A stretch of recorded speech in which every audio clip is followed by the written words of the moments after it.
Sir Zafar Iqbal একটা scale বাইর করেছিল, মুক্তিযুদ্ধের স্কেল। এই দিয়া উনি রাজনীতির সত্য মিথ্যা বিচার করতেন আর কি। ইদানিং নতুন একটা স্কেল বাইর হয়েছে। এই স্কেল দিয়া আমরা বাংলাদেশে কারা কারা ইন্ডিয়ান লেসপেন্সারি করতেছে সেটা বাইর করে ফেলতে পারবো। সেই স্কেলটা কি? সবাই ভাবছে আচ্ছা কয় না কেন দাদা, এত সহজ একটা স্কেল পামো, মেড ইজি হয়ে যাবে সব কিছু, ভালোই তো। কমু খারান আপনি কয়েকদিন থেকে শুনতেছেন না, যখনই আমি কই বিএনপি ইন্ডিয়ার কোলে গিয়ে উঠছে, তখন বিএনপি ওয়ালারা এসে কয় জিন্দেগি বিএনপি ইন্ডিয়ার কোলে উঠতেই পারে না। ইন্ডিয়া কারে কয় আমরা তো চিনিই না। এইসব অপপ্রচার করিস তুই শালা রয়্যাল এজেন্ট। তারপরে বিএনপির লোকরা মূর্খ হইলে কবে মালওয়ানের বাচ্চা, আর ডাবল ড্রপ আউট কচু খেতে হইলে কবে কাফের। কিন্তু আজকে এমন কিছু প্রমাণ দিব একেবারে সেলসেলাইয়া বুঝে যাবেন বিএনপি কার কোলে উঠিছে। শুধু তাই না, বিএনপি একেবারে খাপে খাপ মমতাজের বাপের মতো ক্ষমতায় যাওয়া আর ক্ষমতায় থাকার জন্য আওয়ামী লীগের টেমপ্লেট ইউজ করেছি। আমি গত এপিসোডে কইছিলাম ইন্ডিয়া বিএনপি বুঝাচ্ছে ইসলামপন্থীরা বাংলাদেশে শক্তিশালী হচ্ছে, দেশের মানুষ ব্যাপকভাবে ইসলামের দিকে ঝুঁকিচ্ছে, তোমরা একা সামলাইতে পারবে না, এটা খাইছে বিএনপি। এখন বিএনপি ওয়ালারা কবে ইন্ডিয়া যে বিএনপি করছে আপনি জানলেন কেমনে? আপনি কি উঠে হাজিরা ছিলেন? না ছিলাম না, কিন্তু বুঝেছি, করে বুঝেছি, এটাই শিখে দিই আপনাকে, চাইনিজ বুদ্ধি। আপনি যদি কারো ফেটে দেন না, তাহলে দেখবেন ও বাইরে হয়ে সেগায় সেগায় হাঁটিচ্ছে। তার মানে আপনি যদি কারো সেগায় হাঁটতে দেখেন তাহলে বুঝবেন ওই গড়া গেছে, বুঝছাও? এইবার আসেন দেখি ইন্ডিয়ার খাস লোকেরা বাংলাদেশে কি করছে।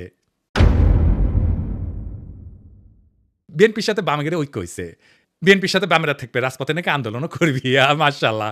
কিন্তু এমএম আকাশ সবচেয়ে গুরুত্বপূর্ণ কথাটা কয়ে ফেলছে ফসাদ কইরা। সে কইছে যে বিএনপি এবং বামসোট প্রতিক্রিয়াশীল শক্তিকে সুযোগ দিতে নারাজ। তো এই প্রতিক্রিয়াশীল শক্তিকে বাংলাদেশের সাধারণ মুসলমান দেখেন কি করছে। মনে হচ্ছে বিএনপি ও বামজোট উভয় বর্তমান দক্ষিণপন্থী প্রতিক্রিয়াশীল ধর্মীয় শক্তিগুলোকে আরো সংগঠিত হওয়ার সুযোগ দিতে নারাজ। এবার বুঝেছেন তো, সব ইন্ডিয়ান লেসপেন্সার এক হইছে।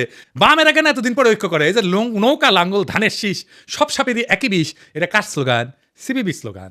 এখন বিএনপির সাথে ঐক্য করার জন্য দেওয়ানা হয়ে গেছে সিবিবি বামেরা। দেখি যাও কোন হারবাল খাইছে, কলিকাতা হারবাল খাইছে। তারা কইতো বিএনপি নিজেই মুক্ত বাজারপন্থী, বিএনপি আওয়ামী লীগের মধ্যে শ্রেণীগত কোনো পার্থক্য নাই, তারা মুক্ত বাজারে বিশ্বাস করে। করে তারা বলতো আওয়ামী লীগ বিএনপির বাইরে, জোট মহাজোটের বাইরে একটা বিকল্প শক্তি চাই। এখন কেন ঐক্য চায় বিএনপির সাথে? তারা হরতাল দেখেছিল, মানে সিপিবি, সেটা বিএনপি হ্যাংলার মতো সাপোর্ট দিয়েছিল, প্রায় দেয়। হ্যাঁ, সাপোর্ট দিলে তো ভালোই, আমাকে একজন যদি সাপোর্ট দেয় তাহলে তো ভালোই। কিন্তু সিপিবি কয় আমরা কি বিএনপির সাপোর্ট চাইছি? চাই নাই তো। রামপালে কয়লা ভিত্তিক বিদ্যুৎ কেন্দ্র নিয়ে একটা আন্দোলন করেছিল বামেরা, আমি তখন সিপিবির। তো সেই রামপাল পর্যন্ত লং মার্চে গেছি, সেই লং মার্চে বিএনপির নেতাকর্মীরাও ছিল, চান্দাও দিচ্ছে, আমি নিজে চান্দা তুলিছি বিএনপির অনেক লোকের কাছ থেকে। তো আওয়ামী লীগ থেকে কইছে বামেরা বিএনপির সাথে ঐক্য করিচ্ছে, তো সাথে সাথে লাভ দিয়া কয়া উঠছে আনু মোহাম্মদ বিএনপির সাথে ঐক্যের প্রশ্নই ওঠে না। দেখে যাও এখন কেন বিএনপির সাথে ঐক্য হয়? এই এম আকাশকে সে শেখ হাসিনার আমলে লিখেছিল সমকালে, এর জন্য কলে আমি সিবিবি থেকে বহিষ্কার হই। আমার কোনো রাগ নাই, মানে আমি কইছিলাম ওরে বহিষ্কার করতে হবে, তা উল্টে আমি বহিষ্কার হয়ে যাই। সে লিখেছিল তবে ঘটনা যাই ঘটুক, প্রগতিশীল মুক্তিযুদ্ধের পক্ষের শক্তির এক্ষেত্রে যা করণীয় সেটা হচ্ছে 1971 সালের পরাজিত প্রতিক্রিয়াশীল সন্ত্রাসী শক্তিকে যদি আওয়ামী লীগ রাষ্ট্রীয় বল প্রয়োগ করে দুর্বল এবং নিঃশেষিত করতে পারে তাতে বাগড়া না দেওয়া। বুঝেছাও এই প্রতিক্রিয়াশীল শক্তি কে, ধর্মীয় শক্তি কে, এটা বুঝেছাও? তো কইছে তাই না? এই সেই ইসলাম বিদ্বেষী আকাশ যে বাংলাদেশে মাদ্রাসা ছাত্র আর ইসলামপন্থীদের রাষ্ট্রীয় শক্তি মানে ডিবি, র্যাব, ডিজিএফআই এগুলো দিয়ে নির্মূল করতে চেয়েছিল, এদের জন্য আয়না ঘর হয়েছে। তার সাথে বিএনপি ঐক্য করে কার পিড়িতে? যে ইন্ডিয়া বলে আওয়ামী লীগে যদি না থাকে বাংলাদেশে আমাদের কোনো বন্ধুই নাই। সে ইন্ডিয়ার বন্ধু হইলো কেমনে? হ্যাঁ, ওরাই কইছে যে দলের সাথে ভারতের সম্পর্ক ঐতিহাসিক, মানে আওয়ামী লীগের সাথে।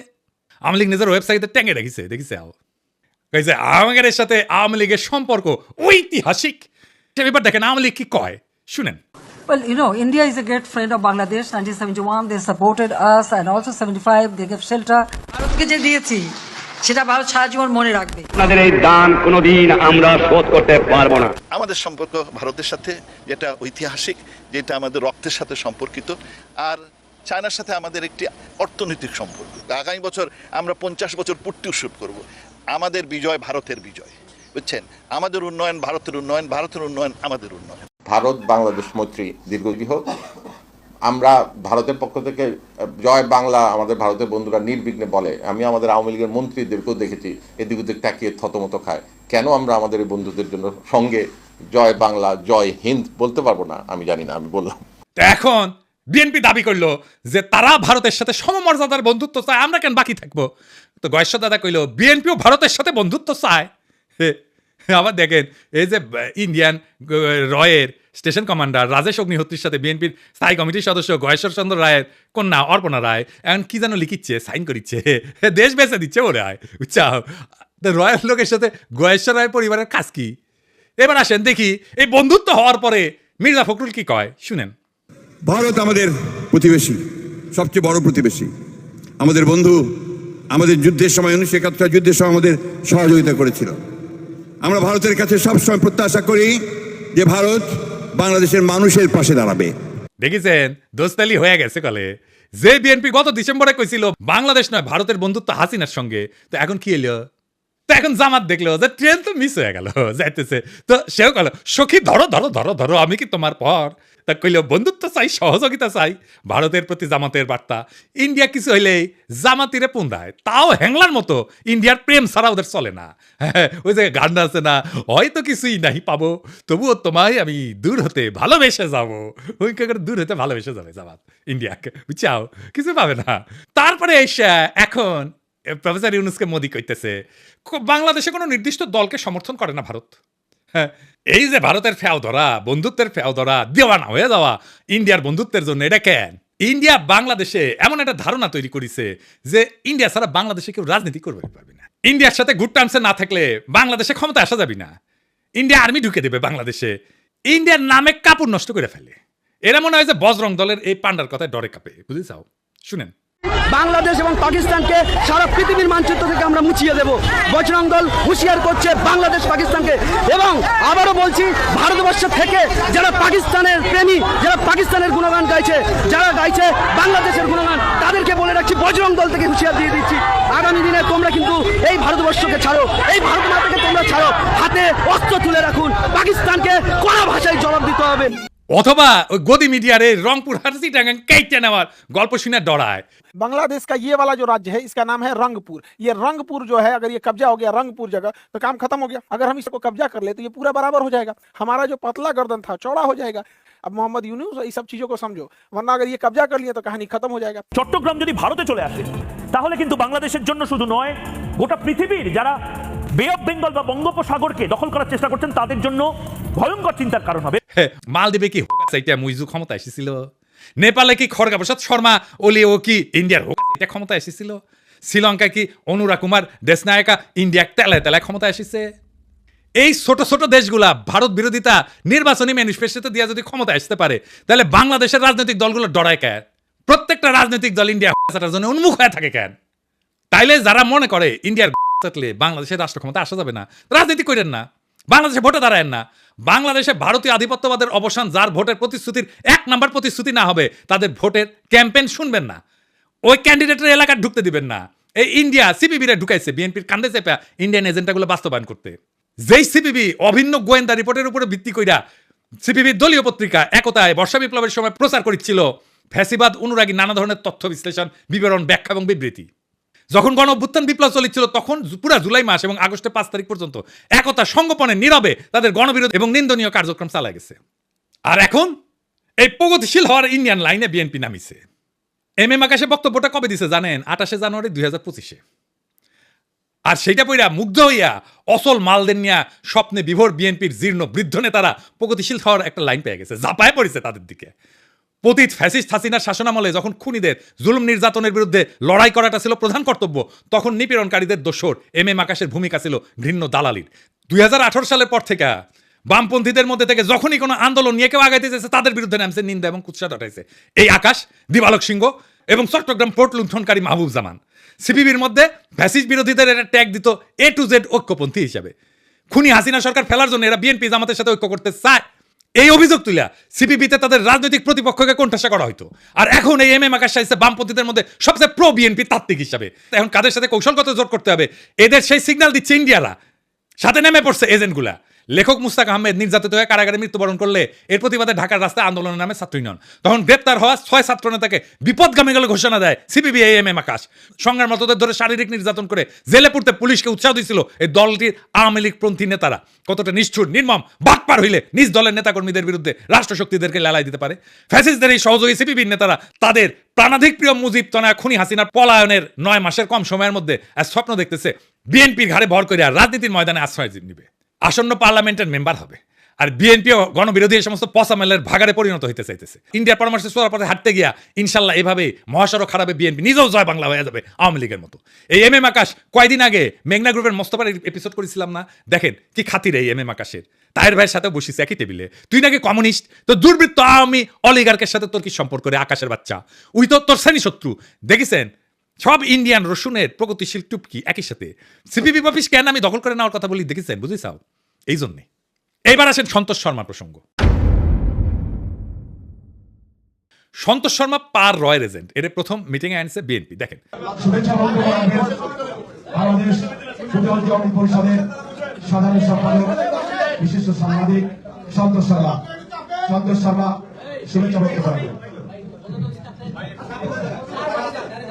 আমি ভাগ্যবান, আমি যখন বক্তব্য রাখতে হচ্ছি তখন মাননীয় ভারপ্রাপ্ত চেয়ারম্যান আমাদের কাছে আমি কৃতজ্ঞতা। তারেক রহমানের উপস্থিত আছে। এখন কবেন তারেক রহমান লন্ডনে থাকেন, চিনেন না? একবার না একাধিকবার সন্তোষ শর্মাকে তারেক রহমান মিটিং এ ছিল। এই দেখেন, আবার দেখেন।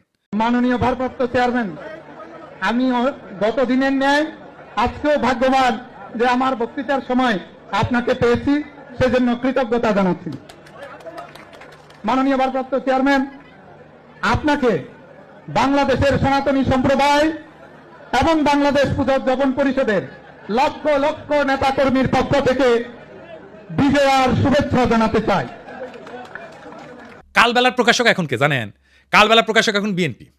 নুরুদ্দিন অপু তারেক রহমানের সাবেক এপিএস, এই কালবেলার প্রকাশক এখন সে। সন্তোষ শর্মা বিএনপির কর্মচারী, এখন রয়্যাল এজেন্ট হয় বিএনপির কর্মচারী।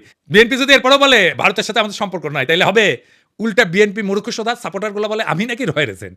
সন্তোষ শর্মা না, এই বিএনপি ক্ষমতায় আসলে আওয়ামী লীগের মতো আলেম পেটাবে। হারুন ইজাহার রেডি হন, আবারও আপনার ধরবে। এম এম আকাশ কইছে না, বিএনপি এবং বামজোট উভয় বর্তমান দক্ষিণপন্থী প্রতিক্রিয়াশীল ধর্মীয় শক্তিগুলোকে আরো সংগঠিত হওয়ার সুযোগ দিতে নারাজ। এই বিএনপি কি জিয়ার বিএনপি? এই বিএনপি কি খালেদা জিয়ার বিএনপি? এই বিএনপিকে কি আপনারা ক্ষমতায় দেখতে চান? আপনাদের কাছে প্রশ্ন রেখে গেলাম। আমি যখন টের পাইছি বিএনপি ইন্ডিয়ার কলে যায় উঠিছে, তখন থেকে আমি প্রতিবাদ করে গেছি। আর বিএনপির নেতাকর্মীরা কয়ে গেছে বিএনপির পণ দেখেন আমি আঙুল দিতেছি।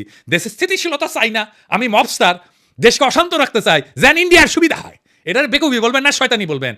এম এম আকাশ যে বিবৃতি দিল বিএনপির কাউরে প্রতিবাদ করতে দেখছেন? দেখেন নাই, মানে এটা বিএনপিরও কথা, আকাশ মিথ্যা কথা বলে নাই। এরপরে সন্তোষ শর্মাকে স্টেজে আনলোকে জামাত। দেখেন জামাত হিন্দুদের নিয়ে প্রোগ্রাম করবে, এটা জিজ্ঞেস করে নিবে না কয়েকজনকে যে কারে কারে ডাকা যায়? এইসব কথা যখন আমি বলি, বিএনপি জামাতের উভয় দলের কিছু কর্মী আছে বলে বিএনপির কি বুদ্ধি কম পড়িছে যে তোর কাছে বুদ্ধি নিবে?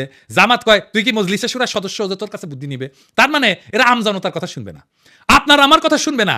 এরা কেমন স্বৈরাচার হবে বুঝা দেখেন। প্রফেসর যাক ক্ষমতা ছাইরা বিএনপি জামাত যে আসুক, তারাই জনগণকে আওয়ামী লীগের মতো সকাল সন্ধ্যা ঠাপাবে। মাথায় রেখেন, তাহলে হাসিনা কি খারাপ ছিল? হাসিনা যা ভালো মনে করতো তাই করতো, আর বলতো আমার অপরাধটা কি? দেশবাসীর কাছে আমি বিচার চাই, কি অপরাধটা কি করেছি। এই জন্যই বলি কিছুই বদলাবে না, যা ছিল আগের মতো তাই থাকবে। আর একটা বিএনপি শাসন পাবো, ঠিক আওয়ামী লীগের মতো শাসন হবে। এইরকম গুমখুন শুরু হবে, একইভাবে সিপিং এর মতো ঝাঁপায় পড়ে তারা। এখনই আমাদের প্রোফাইলে ক্ষমতা আসতে কি করবে সেটা দেখেন। জনগণ দেশ ওদের মাথায় নাই, ওদের মাথায় আছে ক্ষমতা। কেমনে ক্ষমতায় যাবে?